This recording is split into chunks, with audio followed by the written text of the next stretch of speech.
Day 69 of digital marketing. இன்னைக்கு நம்ம வீடியோல என்ன பார்க்க போறோம்னா மல்டிலிங்குவல் SEO ன்னா என்னன்னு சொல்லி பார்க்க போறோங்க. இந்த SEO processல நம்ம என்ன பண்ணுவோம்னு சொல்லி பார்த்தோம்னா நம்ம வெப்சைட்டோட கண்டென்ட்டை மல்டிபிள் லாங்குவேஜ்ல நம்ம ஆப்டிமைசேஷன் பண்ற process தாங்க இதல பண்ணுவோம்.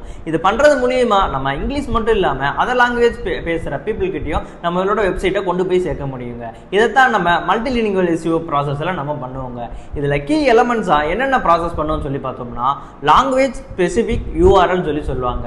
அதாவது நம்ம எந்தெந்த லாங்குவேஜுக்கு நம்ம கண்டென்ட் கிரியேட் பண்றோமோ அதுக்குன்னு ஸ்பெசிஃபிக்கான URLs நம்ம கொடுக்கணுங்க. அப்புறம் எந்தெந்த லாங்குவேஜுக்கு நம்ம கண்டென்ட்லாம் கிரியேட் பண்ணியிருக்கோமோ அது ரொம்பவே நேச்சுரலாகவும் லோக்கலைஸ்டு அண்ட் கீவேர்டாகவும் இருக்கிற மாதிரி நம்ம வந்து செட் பண்ணி வைக்கணுங்க. இது பண்றது மூலியமா நம்மளுக்கு அந்தந்த பீப்புளோட சர்ச் இன்ஜினுக்கு ஏற்ற மாதிரி நம்மளோட கண்டென்ட் இருக்க ரொம்பவே சான்சஸ் அதிகமாகவே இருக்குங்க. அது மட்டும் இல்லாமல் இதில் டூப்ளிகேட் கண்டென்ட் இஷ்யூ வரதுக்கு சான்சஸ் அதிகமாகவே இருக்குங்க.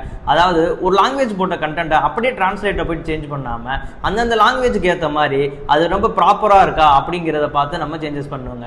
ஃபார் எக்ஸாம்பிள் நீங்க ஃபுட்பாலுங்கிற டேமை யூகேல பார்த்தோம்னா எல்லாரும் காமனா யூஸ் பண்ணுவாங்க. அப்புறம் இதை நம்ம யூஎஸ்ல போய் நம்ம பார்த்தோம்னா ஃபுட்பாலுங்கிற டேமுக்கு பதிலாக சாக்கர்னு ஆல்டர்னேட் டேம் யூஸ் பண்ணுவாங்க. அதாவது அந்தந்த கண்ட்ரியில் எப்படிலாம் அந்த டேம் யூஸ் பண்றாங்க, பீப்புளோட சர்ச் இன்டென்ட்டுக்கு ஏற்ற மாதிரி இருக்கா அப்படிங்கிறத நம்ம ப்ராப்பராக மானிட்டர் பண்ணி அதுக்கேற்ற மாதிரி நம்ம கண்டென்ட் வந்து நம்ம வெப்சைட்ல ஆட் பண்றோங்க. இது எல்லாமே தான் நம்ம மல்டிலிங்குவல் SEOங்கிற ப்ராசஸ்ல நம்ம பண்ணுவோங்க. இதில் என்ன பெனிஃபிட்ஸ் அப்படின்னு சொல்லி பார்த்தோம்னா இது மூலியமா நம்ம குளோபல் ஆடியன்ஸ் கிட்ட நம்ம ஈஸியாகவே ரீச் ஆக முடியுங்க. ஏன்னா நம்ம வந்துட்டு மல்டிபிள் லாங்குவேஜ் நம்ம கண்டென்ட் ஆப்டிமைஸ் பண்ணி வைக்கிறதுனால இங்கிலீஷ் மட்டும் பேசுகிற பீப்புளுக்கு இல்லாமல் அதர் பீப்புள்ஸ்க்கு நம்ம வெப்சைட்டோட கண்டென்ட் போய் செய்யறதுக்கு ரொம்பவே சான்சஸ் அதிகமாக இருக்குங்க.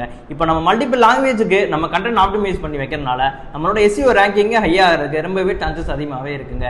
இது எல்லாமே சேர்ந்தது தான் மல்டிலிங்குவல் SEO ப்ராசஸில் நம்ம பண்ணுவோங்க. இந்த மாதிரியான யூஸ்ஃபுல்லான டிஜிட்டல் மார்க்கெட் ரிலேட்டட் வீடியோஸ் நீங்கள் ரெகுலராக பார்க்கணும்னா விடிமேக் ஸ்கூல் ஆஃப் டெக்கை ஃபாலோ பண்ணுங்க.